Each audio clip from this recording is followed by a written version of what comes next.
sorry that I got a little emotion at the beginning of the Mass.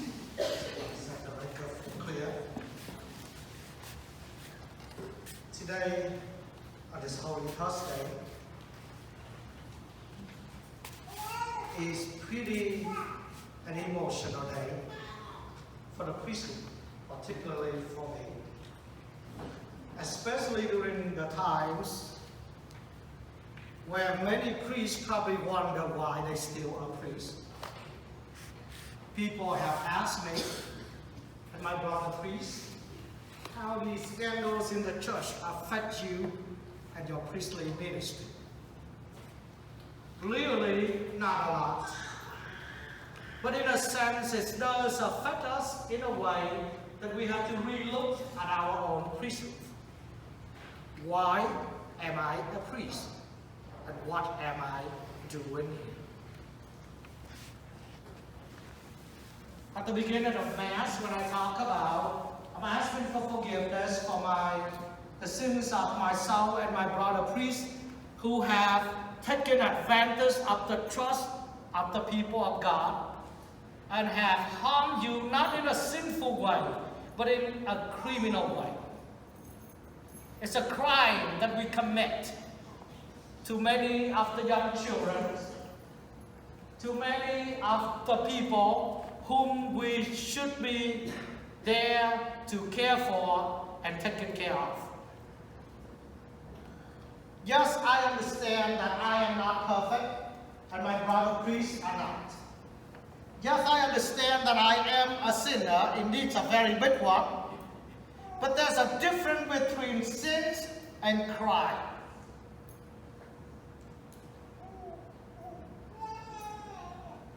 And I'm not asking for forgiveness for the sins. I'm asking forgiveness for the crime we have committed.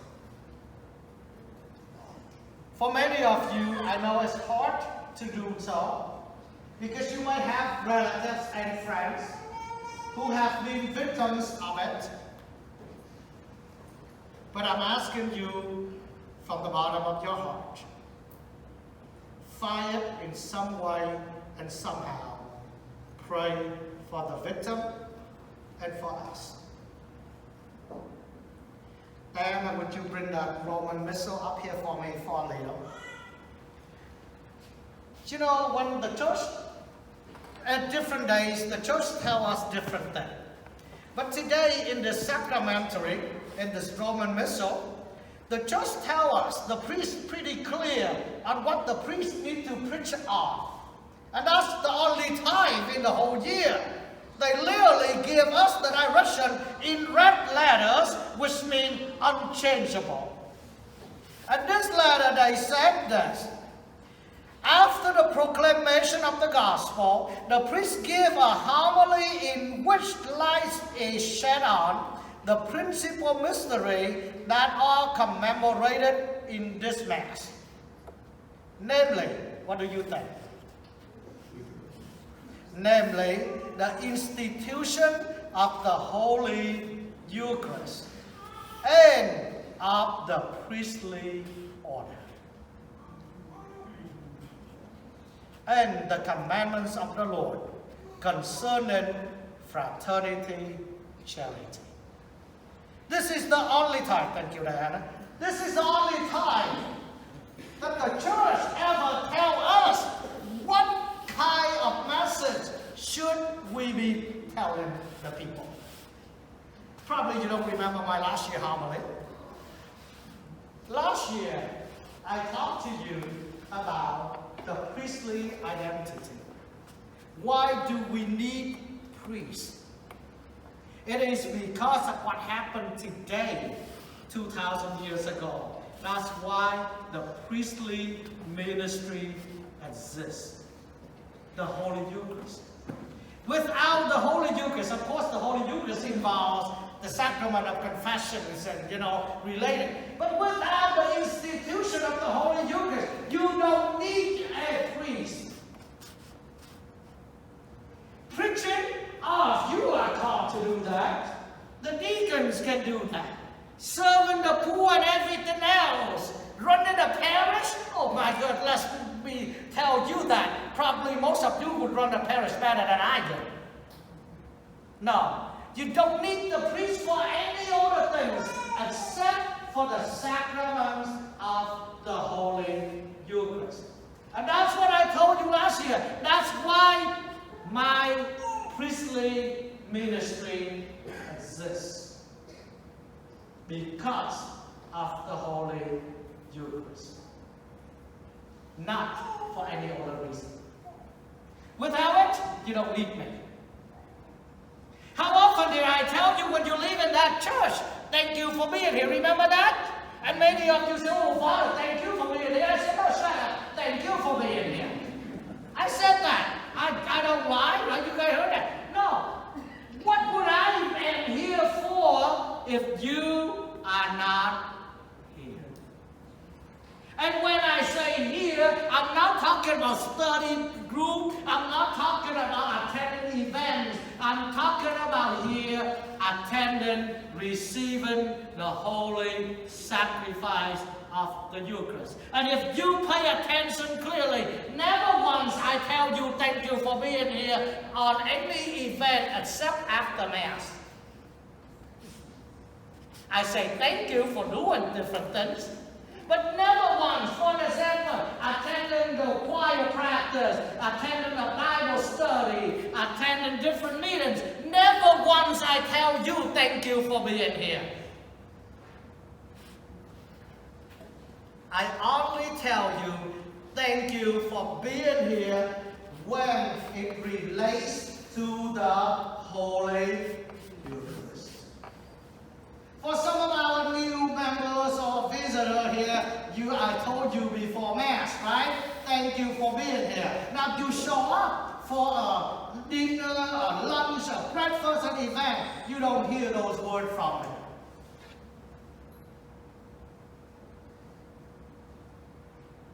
So my dear beloved, one more time, let me tell you, thank you for being here.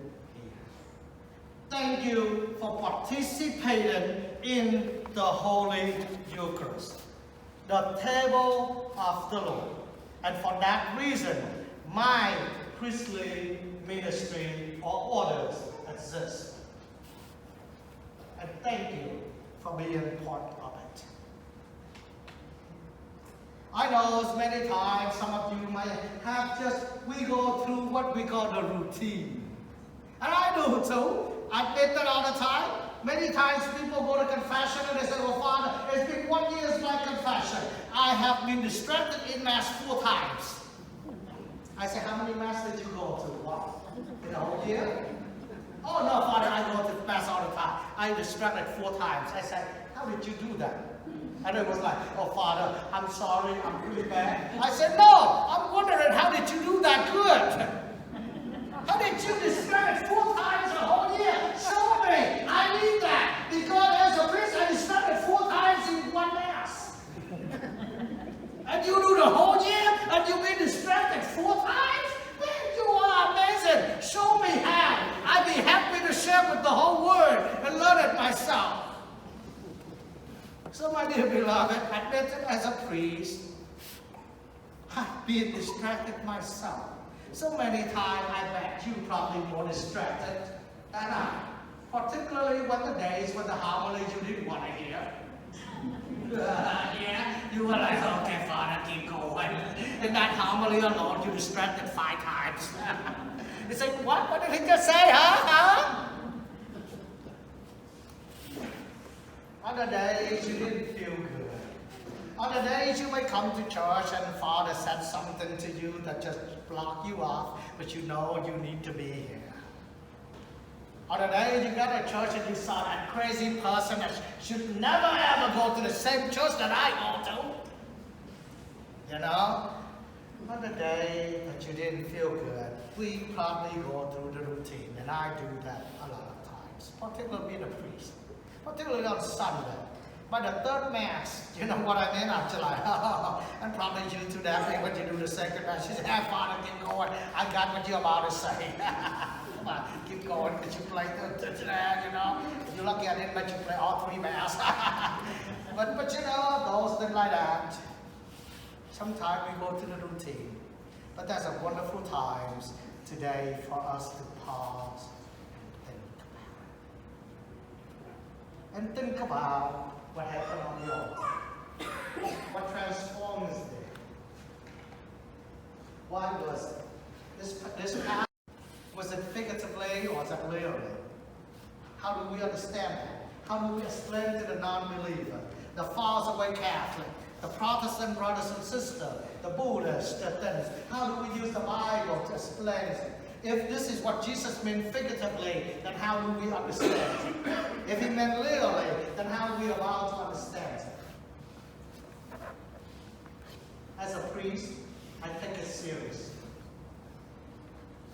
You probably tell me all the time, Father, sometimes you look like you just a walking dead body, but half of the Mass, just suddenly you suck that in and you go crazy, and you've seen that in my life.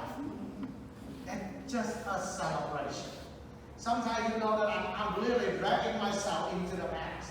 Halfway, you just say, Father, you just like a different person. And at the end of Mass, you look like that body again. But during Mass, it's just something, because, my dear beloved, that's who I am. That's not what I do. I say it, it's not what I do. It's who I am. That's my identity. Just like you are a wife, a husband, it's not a thing that you do. It's who you are. You are called to be that wife, that mother, that husband. And if you believe that that's who you are called, then your marriage lives are different. But if you believe it's just a things that you do, then it's a hard time doing it on the bad days. Let me say something one more time to see if I get an amen out of that, because I'm not still sleeping. Okay? Let me say it one more time.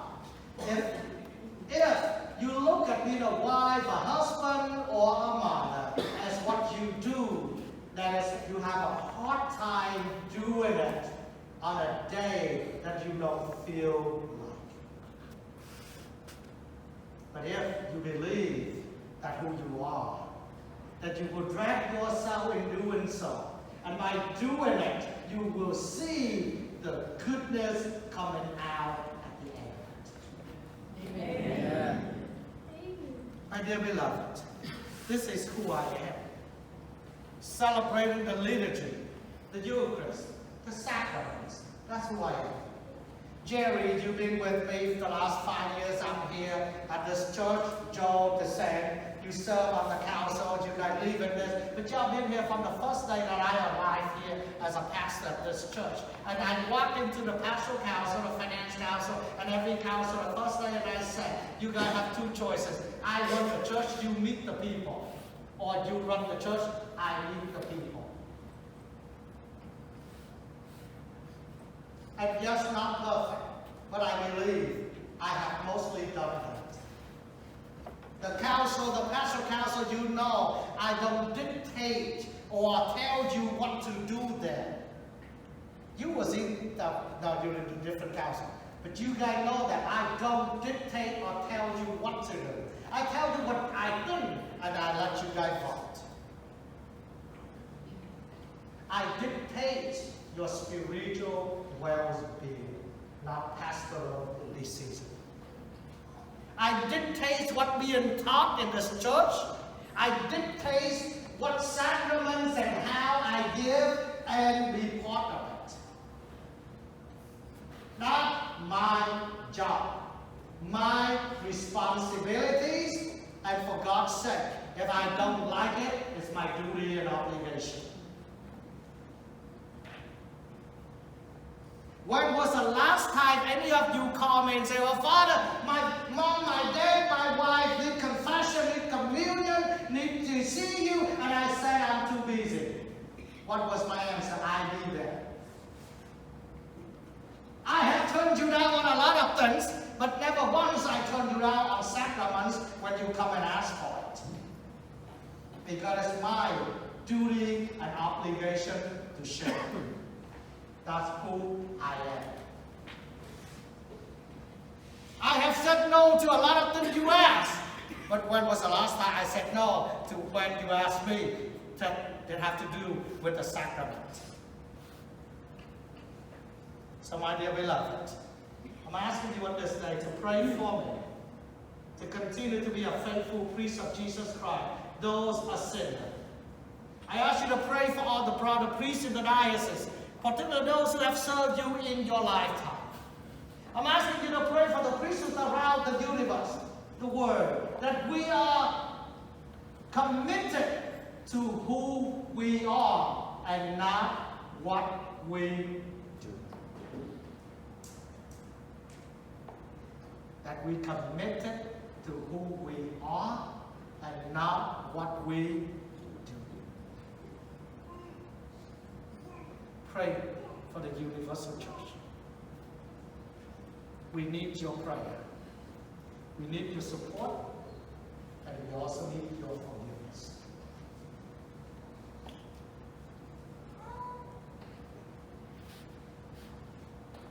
My dear beloved, I repeat it probably a million times. For those who hear probably will say, Father, I know that you don't have to say it. It's my job as a priest to be here to make sure that you go to heaven.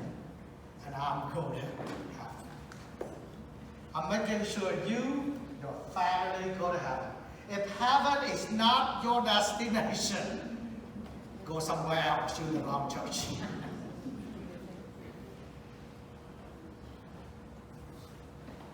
And I said it over and over. As long as I'm here, and you don't see that I'm leading you closer to heaven, but farther away from heaven, let me know. I leave the next day. Because if you're not closer to heaven, neither am I. I am in the same boat with you, my dear brothers and sisters, that we are going to go to heaven together. And if you are not closer to heaven, heck no, neither am I. And I don't want to be here either. It's not your fault. It's not mine. It's just we are not meant to help each other to go to heaven. So my dear beloved, heaven is your destination and mine. What happened in heaven? People always wonder. I said, what happened in heaven? I said, you know what? I tell you what happened in heaven. So I gave them the long list of what happened in heaven. I said, Father, how did you know that? I said, I don't know. I've been there. And they said, did you know what happened in hell? I said, why don't you go there and tell me? So I don't want to know. Does anybody want to tell me what happened in hell? Any of you want to visit there? No. Oh, yeah. You know, the visit may become permanent, you know? So don't ask me about hell. I got no clue about it, have no intention to know, and have no intention to go there. Okay? Got it? You ask me everything about heaven, I tell you. I heard a lot about it. I've been there, and I'm looking forward to go back there. Ask me anything about heaven. Love to tell you and share with you. But if you ask me about hell, I will ask you to go and visit and come back and tell me. You may not want to visit. Neither am I. We're here because we go to heaven. And until we get there, may everything we do give the glory to God. Amen? Amen.